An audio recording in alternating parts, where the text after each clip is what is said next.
Hello दोस्तों, आज अपन देखेंगे कि आयोडीन की डेफिशिएंसी से डिजीज होते हैं उसको कंट्रोल करने के लिए एक प्रोग्राम फॉर्मुलेट किया गया है, जिस प्रोग्राम का क्या नाम है, national iodine deficiency disorder control programme.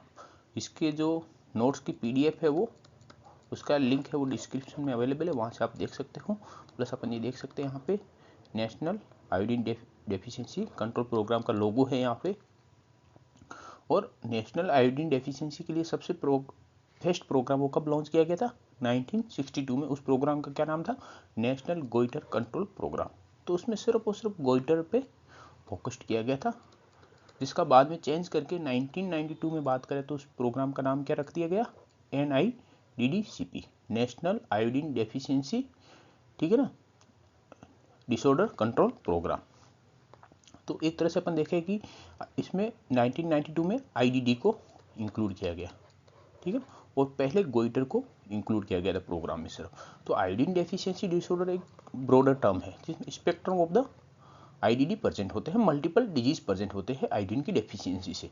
और गोइटर एक तरह से एक सिंगल टाइप है IDD का, ठीक है ना, और मल्टीपल भी डिजीज प्रेजेंट हो सकते हैं। और कौन कौन से हो सकते हैं, तो अपन देखें यहाँ पे कि आयोडीन की डेफिशिएंसी से कौन कौन से डिजीज होते हैं, इसका स्पेक्ट्रम ऑफ डिजीज देखें अपन। तो गोइटर एक टाइप हो गया, हाइपोथायरॉयडिज्म हो सकता है आयोडीन की डेफिशिएंसी से, क्रिएटिनिन हो सकता है जिसकी वजह से न्यूरोलॉजिकल और मिक्सो एडिमेटिस हो सकता है, प्लस मेंटल रिटार्डेशन हो सकता है, डेफ म्यूटिज्म हो सकता है, पुअर स्कूल परफॉर्मेंस हो गया, increase abortion and still birth and low birth weight baby, ठीक है ना। ये सब आयोडीन की डेफिशिएंसी से डिजीज हो सकते हैं। तो इसीलिए इस प्रोग्राम का नाम है वो नेशनल गोइटर कंट्रोल प्रोग्राम से चेंज करके NIDDCP कर दिया गया, क्योंकि इसमें मल्टीपल डिजीज को कवर करना था जो आयोडीन की डेफिशिएंसी से अक्कर होते हैं। नेक्स्ट अपन देखें कि मेनली जो WHO का फोकस है वो, ठीक है ना, कि 3 माइक्रोन्यूट्रिएंट की डेफिशिएंसी है उसको एलिमिनेट करना है। उसमें से एक हो गया आयोडीन, दूसरा हो गया विटामिन ए डेफिशिएंसी जिसकी वजह से जेरोप्थेल्मिया होता है, और तीसरा हो गया आयरन डेफिशिएंसी जिसकी वजह से एनीमिया होता है। तो WHO का main most commonly 3 micronutrient deficiency वो मेन टारगेट है कि इन डेफिशिएंसी को अपन को एलिमिनेट करना है, विटामिन ए, आयरन और आयोडीन। अपन देखें कि NFSS 5 के अकॉर्डिंग देखें, ठीक है ना, house hold using the iodise salt, ठीक है ना, इन्होंने क्या किया कि आयोडीन का कंजप्शन है, डायरेक्ट आयोडीन तो किसी को दे नहीं सकते, तो ऐसा एक कोई फूड सर्च किया जो रेगुलर बेसिस पे फूड यूज होता हो, ठीक है ना, और उसमें आयोडीन को मिक्सर कर दिया। वो क्या था, सॉल्ट था, ठीक है ना। तो सॉल्ट के अंदर आयोडीन मिक्स कर दिया। और अभी अपन देखें कि कितने ऐसे हाउस होल्ड है जहाँ पे सॉल्ट, आयोडाइज सॉल्ट यूज किया जाता है, वो है NFSS 5 के अकॉर्डिंग देखें तो 95%, 94%। तो वेरी इंपॉर्टेंट कि 94% ऐसे घर है जहाँ पे जो नमक यूज किया जाता है उसमें आयोडीन प्रेजेंट होता है।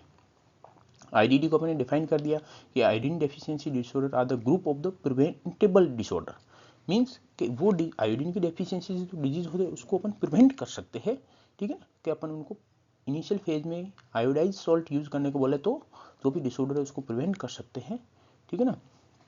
और इसकी डेफिशिएंसी से क्या हो सकता है, resulting in impaired physical growth, ठीक है ना, मेंटल डेवलपमेंट इम्पेयर्ड हो सकता है, प्लस ये मल्टीपल डिजीज की अपने लिस्ट देखी थी, वो डिजीज सब आयोडीन की डेफिशिएंसी से हो सकते हैं। अब इसके अपन ऑब्जेक्टिव की बात करें, ठीक है, तो ऑब्जेक्टिव इसके टोटल 5 है। तो सबसे पहले क्या अपना ऑब्जेक्टिव, पहला ऑब्जेक्टिव क्या होगा कि अपन को मैग्नीट्यूड या प्रिवलेंस कितना है आयोडीन डेफिशिएंसी का किसी एरिया में, वो अपन को सर्वे के बेसिस पे अपन को असेस करना है मैग्नीट्यूड, ठीक है ना, IDD का किसी डिस्ट्रिक्ट या किसी एरिया में कितना है। फिर ये अपन सर्वे करने के बाद अपन क्या करेंगे, नेक्स्ट अपना ऑब्जेक्टिव क्या रहेगा, अपन उस इलाके में, उस एरिया में जहाँ पे आयोडीन की डेफिशिएंसी है वहाँ पे आयोडाइज सॉल्ट को सप्लाई करेंगे और इसका यूज़ करने को बोलेंगे, और कॉमन सॉल्ट को वहाँ पे बिल्कुल बैन कर देंगे उस एरिया में। फिर अपन क्या करेंगे, थर्ड ऑब्जेक्टिव क्या हो गया कि अपन ने कि किसी एरिया में मैग्नीट्यूड पता किया कि वहाँ पे आयोडीन की डेफिशिएंसी, वहाँ पे अपन आयोडाइज सॉल्ट सप्लाई किया, और 5 साल के बाद उस डिस्ट्रिक्ट में अपन ने रीसर्वे किया। रीसर्वे पे अपन ने जो भी मैग्नीट्यूड या प्रिवलेंस थी IDD की, वो 5 साल पहले कितनी थी, और 5 साल में अपन ने जो नमक दिया आयोडाइज सॉल्ट की, वो यूज़ करने के बाद प्रिवलेंस में कितना फर्क आया। तो थर्ड अपना ऑब्जेक्टिव ये हो गया।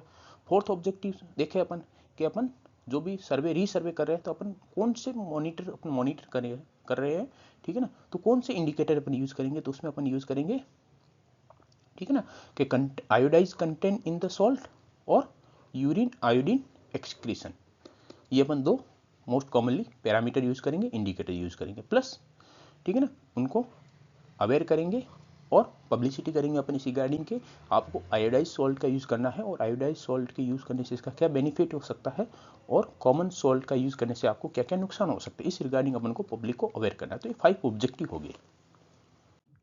नेक्स्ट अपन कंपोनेंट देखें इस प्रोग्राम के या स्ट्रेटेजी देखें, तो उसके लिए अपनी ट्रिक बना रखी है, कौन सी, मेसी के थ्रू अपन इसके कंपोनेंट याद कर सकते। एम मीन्स मॉनिटरिंग हो गया, फर्स्ट एम। सेकेंड एम क्या हो गया, मैन पावर ट्रेनिंग, जो अपन नेक्स्ट स्लाइड में देखेंगे। ई मतलब एजुकेशन, वो भी अपन नेक्स्ट स्लाइड में देखेंगे। एस मीन्स सर्वे हो गया और आई मीन्स आयोडाइज सॉल्ट हो गया।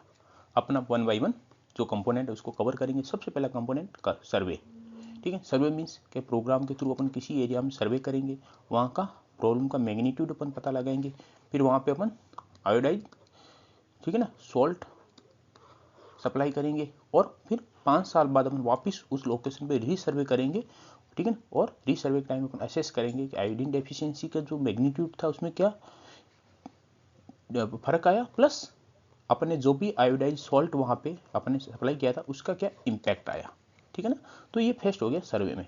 इस सर्वे का अपन रीसर्वे करते हैं तो अपन क्या असेसमेंट के लिए कौन से पैरामीटर यूज करते हैं, गोइटर प्रेवलेंस एक पैरामीटर हो गया, दूसरी यूरिन आयोडीन एक्सक्रीशन हो गया दूसरा पैरामीटर, और तीसरा हो गया iodine content of the salt.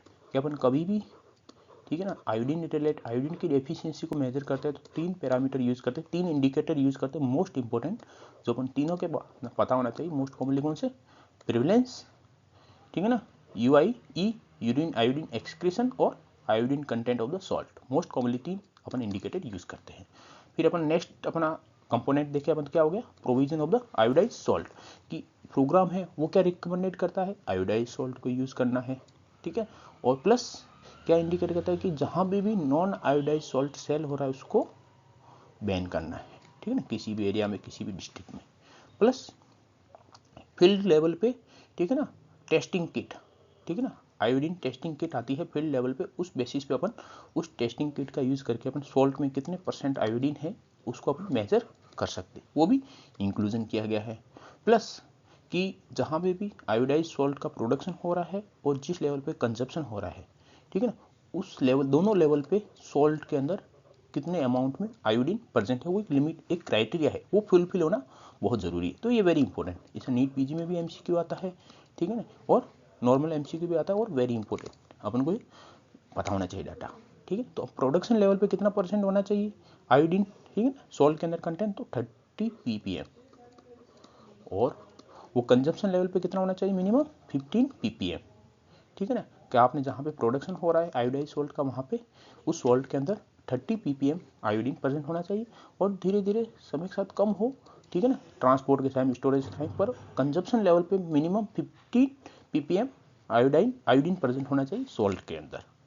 तो ये अपना हो गया second component, provision of the iodise salt. Third component अपन देखें कि iodine deficiency disorder monitoring, monitoring कैसे कर सकते हैं, ठीक है ना, कंटिन्यूस मॉनिटरिंग जरूरी है, ठीक है ना, of the IDD status is vital to observe the progression of the condition. क्या अपन कंडीशन को रेगुलर मॉनिटरिंग होगी तो अपने मैग्नीट्यूड को प्रॉपरली अपन आयोडाइज सॉल्ट देने के बाद अपन प्रॉपरली मॉनिटर कर पाएंगे, ठीक है ना। वो मॉनिटर के लिए अपन कौन कौन से इंडिकेटर यूज करते हैं, तो iodine content in the salt, कितने % आयोडीन प्रेजेंट है सॉल्ट के अंदर, प्लस यूरिनरी आयोडीन एक्सक्रीशन, ठीक है, एक्सक्रीशन ये हो गया। तो ये 2 पैरामीटर, 2 और एक प्रिवलेंस, ठीक है, गोइटर प्रिवलेंस, ये अपन 3 पैरामीटर ये अपन यूज करते हैं कंटिन्यूस मॉनिटरिंग के लिए, ठीक है ना। और अपन मॉनिटरिंग के लिए बात करें लेबोरेटरी, तो नेशनल रेफरेंस लेबोरेटरी का फॉर्मेशन किया गया है, जो कहाँ पे, ठीक है ना, ये लेबोरेटरी कहाँ प्रेजेंट है कि दिल्ली में प्रेजेंट है, न्यू दिल्ली में, कहाँ पे, national institute of communicable disease NICD में, ठीक है, NICD दिल्ली में एक लेबोरेटरी का फॉर्मेशन किया गया नेशनल लेवल लेबोरेटरी का। प्लस स्टेट और यूनियन टेरिटरी लेवल पे भी, ठीक है ना, IDD मॉनिटरिंग लेबोरेटरी का फॉर्मेशन किया गया। कितनी टोटल, अभी तक 21 स्टेट और यूनियन टेरिटरी लेवल पे 21 लेबोरेटरी का फॉर्मेशन किया गया और नेशनल लेवल पे एक लेबोरेटरी का फॉर्मेशन किया गया। कहाँ पे? NICD न्यू दिल्ली में। नेक्स्ट कंपोनेंट अब देखें मैन पावर ट्रेनिंग। अपने देखा था मेसी में M 2 बार यूज करना, एक अपन M यूज कर लिया, ठीक है। मॉनिटर और दूसरा man power. Man power training के लिए वेरियस इंस्टीट्यूशन है अपने कंट्री में जो ट्रेनिंग करवाते हैं, ठीक है ना। किस रिगार्डिंग, ठीक है ना, उनको ट्रेनिंग की जाती है regarding the goitre survey methodology के रिगार्डिंग, ठीक है ना, लेबोरेटरी टेक्नोलॉजी, ठीक है ना, with respect to the iodine monitoring in the urine and salt. तो इस रिगार्डिंग ट्रेनिंग के लिए मल्टीपल इंस्टीट्यूशन है वो अपनी कंट्री में रनिंग है, वो ट्रेनिंग प्रोवाइड करते हैं। नेक्स्ट अपन देखें अपना मेसी में आई देखे अपन, ठीक है, ई मेसी में अपना, ठीक है, ई बचा था। ई मीन्स एजुकेशन, ठीक है ना, health education and information education communication, IEC activity. इसका क्या रोल होता है इस प्रोग्राम में? अपन देखें कि the government provide the fund, ठीक है ना, गवर्नमेंट खुद फंड प्रोवाइड करती है to run the IEC campaign to increase the awareness on the consumption of the iodise salt, ठीक है ना, कि आयोडाइज सॉल्ट कंजप्शन से क्या फायदे हो सकते हैं, ठीक है ना, कॉमन सॉल्ट कंजप्शन से क्या नुकसान हो सकते हैं, इस रिगार्डिंग जनरल पॉपुलेशन को अवेयर किया जाता है। इसके लिए IEC कैंपेन रनिंग होता है। और कौन कौन से मेथड है, ठीक है ना, दूरदर्शन के थ्रू उनको एजुकेट कर सकते हैं, अवेयर कर सकते हैं, सॉन्ग एंड ड्रामा डिवीजन के थ्रू, ऑल इंडिया रेडियो के थ्रू, ठीक है ना, IEC कैंपेन को रन कर सकते हैं। इसके थ्रू अपन लोगों को अवेयर कर सकते हैं। और अपन देखें कि ग्लोबल आयोडीन डेफिशिएंसी डे कब सेलिब्रेट किया जाता है? तो अक्टूबर 21 एवरी ईयर, ठीक है ना, अक्टूबर 21 को IDD डे सेलिब्रेट किया जाता है। अदर कंपोनेंट की बात करें, ठीक है ना, जो प्रोग्राम में फॉलो होना चाहिए, तो कौन कौन से कंपोनेंट के? Testing of the salt at the manufacture level, कि मैन्युफैक्चर लेवल पे अपन ने देखा था प्रोडक्शन लेवल कितना होना चाहिए आयोडीन सॉल्ट के अंदर 30 ppm, तो इसकी टेस्टिंग हो, ठीक है ना। Testing of the salt at the consumer level, consumer level पे अपन देखा था कितना आयोडीन होना चाहिए सॉल्ट में 15 ppm, तो इसकी भी टेस्टिंग हो। Plus testing of the urine sample, ठीक है ना, डिस्ट्रिक्ट लेवल स्टेट लेवल हर लेवल पे चेक हो, ठीक है ना। Plus monitoring the thyroid status of the newborn, ये न्यूबॉर्न में हाइपोथायराइड का स्टेटस चेक करें। उसके लिए मेनली जो अपन सैंपल यूज करते हैं, कौन सा सैंपल लेते हैं? कॉर्ड ब्लड का, वेरी इंपॉर्टेंट, ये MCQ आ सकता है कि अपन न्यूबॉर्न में अपन आयोडीन का स्टेटस चेक करने के लिए कौन सा सैंपल यूज करते हैं? तो ड्राई कॉर्ड ब्लड, ठीक है। नेक्स्ट अपन बात करें कि अपन को, ठीक है ना, स्ट्रेंथन करना है, ठीक है ना, central iodine deficiency disorder control cell, central cell है, ठीक है, नेशनल लेवल पे जो आयोडीन डेफिशिएंसी के लिए सेल है उसको अपन को स्ट्रेंथन करना है, ठीक है, जिसको अपन क्या बोलते हैं मोस्ट कॉमनली, जो नेशनल लेवल पे सेल है उसको एक तरह से हेडक्वार्टर हो गया। प्लस ट्रेनिंग को अपन को मजबूत करना, इसको स्ट्रेंथन करना है, ठीक है ना, उसमें क्या क्या इंक्लूड करना, plus stabilisement, including the stabilisement of the iodine deficiency disorder training programme, ठीक है, कि आयोडीन डेफिशिएंसी ट्रेनिंग प्रोग्राम के आयोडीन डेफिशिएंसी को कैसे डिटेक्ट कर सकते हैं, ठीक है, अवेयरनेस को कैसे उनको अवेयर कैसे कर सकते हैं, इस रिगार्डिंग ट्रेनिंग है उसको अपन को और स्ट्रेंथन करना है। तो ये अपने ओवरऑल कंपोनेंट हो गए।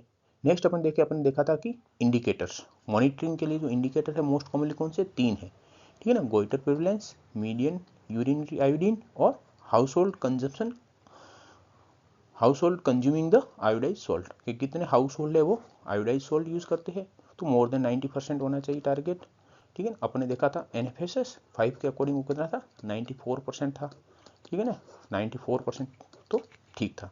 मीडियन यूरिनरी आयोडीन है वो कितना होना चाहिए? इक्वल या मोर देन 100, ठीक है ना, माइक्रोग्राम पर लीटर। और गाइटर प्रेवलेंस है वो कितना होना चाहिए? लेस देन 5% होनी चाहिए। तो ये 3 इंडिकेटर है जो अपन यूज करते हैं आयोडीन डेफिशिएंसी डिसऑर्डर पे मॉनिटर। नेक्स्ट अपन देखें कि critically analysis of the programme, के कोई भी प्रोग्राम होता है उसकी प्रोग्राम की कुछ स्ट्रेंथ होती है और कुछ वीकनेस होती है, ठीक है।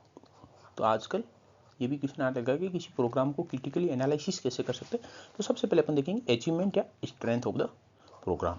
तो प्रोग्राम की अपन देखें तो अपन की मोस्ट कॉमनली अपन दो इसकी स्ट्रेंथ है, कॉन्सेप्चुअल स्ट्रेंथ और प्रोग्रामेटिक स्ट्रेंथ। कॉन्सेप्चुअल की बात करें कि सबसे पहले प्रोग्राम यूज किया गया तो उसका नाम क्या था? गोइटर के बेसिस पे था, उसको चेंज करके क्या कर दिया अपन ने?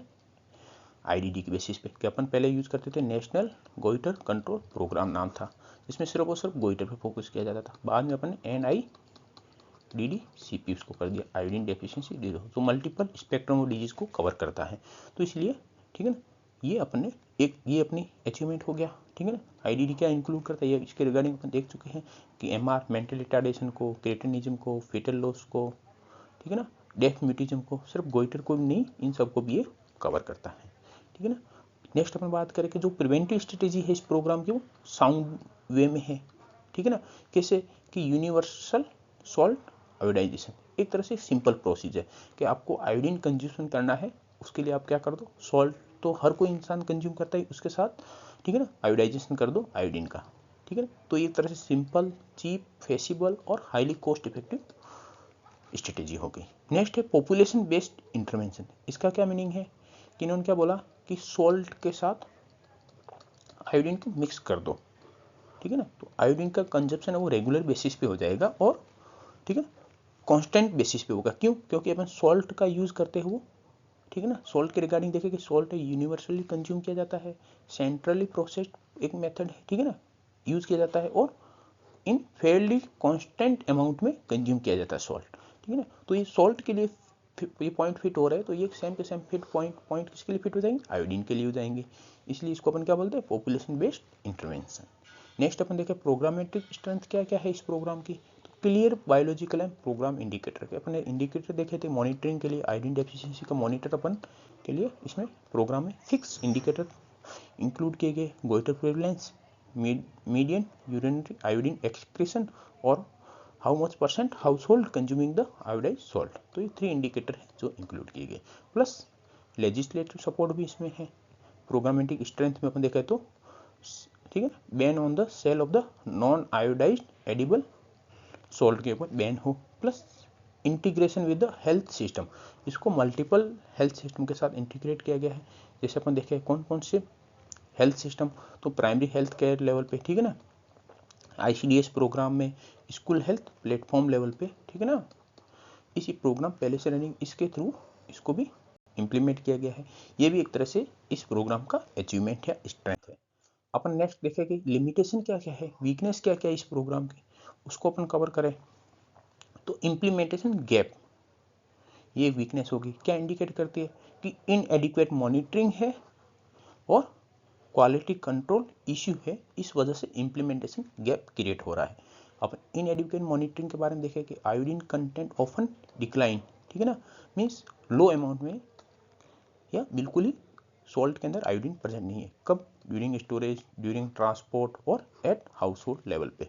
प्लस मॉनिटरिंग है, ठीक है ना, एट रिटेल और हाउस होल्ड लेवल पे वो बिल्कुल ही वीक प्रोसीजर है। तो ठीक है ना, इनएडिक्वेट मॉनिटरिंग की वजह से क्या हो गया, इम्प्लीमेंटेशन गैप हो गया।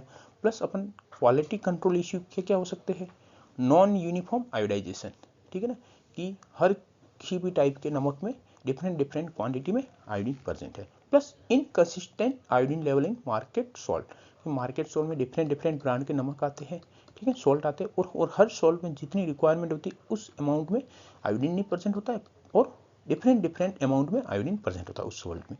तो एक तरह से क्वालिटी कंट्रोल इश्यू हो गया। ये सब क्या इंडिकेट करते हैं, इंप्लीमेंटेशन गैप, एक जो इस प्रोग्राम का वीकनेस है। नेक्स्ट अपन देखें कवरेज एंड कंप्लायंस इश्यू, ठीक है ना, अनइवन कवरेज मीन्स कि जैसे अपन देखें कि ऐसे कुछ पॉकेट है, कुछ एरिया है जहाँ पे आयोडीन डेफिशिएंसी अभी भी परसिस्ट है। वो कौन से पॉकेट है, ठीक है ना, हिली रीजन हो गए, ट्राइबल और रिमोट एरिया हो गया, वहाँ पे अभी भी आईडीडी की ठीक प्रेजेंट है, मीन्स आयोडीन डेफिशिएंसी की डिजीज प्रेजेंट है वहाँ पे। तो अनइवन कवरेज हो गया कि कुछ इलाकों में अपने इसको डेफिशिएंसी को प्रिवेंट कर दिया, कुछ इलाकों में अभी भी प्रेजेंट है। नेक्स्ट अपन देखें इसकी weakness, improper storage and cooking practice, most common reason यही है आयोडीन डेफिशिएंसी का, ठीक है ना, आयोडीन लॉस होता है नमक सॉल्ट के अंदर। इसके लिए क्या क्या रीजन हो सकते हैं कि ओपन कंटेनर में यदि अपन स्टोर करते हैं तो आयोडीन का जो अमाउंट होता है वो लॉस होता है, plus exposure to the moisture, इस कंडीशन में भी आयोडीन लॉस होता है नमक के अंदर से, plus adding the salt early during the cooking, ठीक है, कुकिंग के टाइम पे अपन नमक को थोड़ा लेट ऐड करना चाहिए, यदि अर्ली ऐड करते हैं तो उसमें आयोडीन कंटेंट लॉस होने के ज़्यादा चांसेस रहते हैं। मोस्ट कॉमन फैक्टर है आयोडीन डेफिशिएंसी के लिए।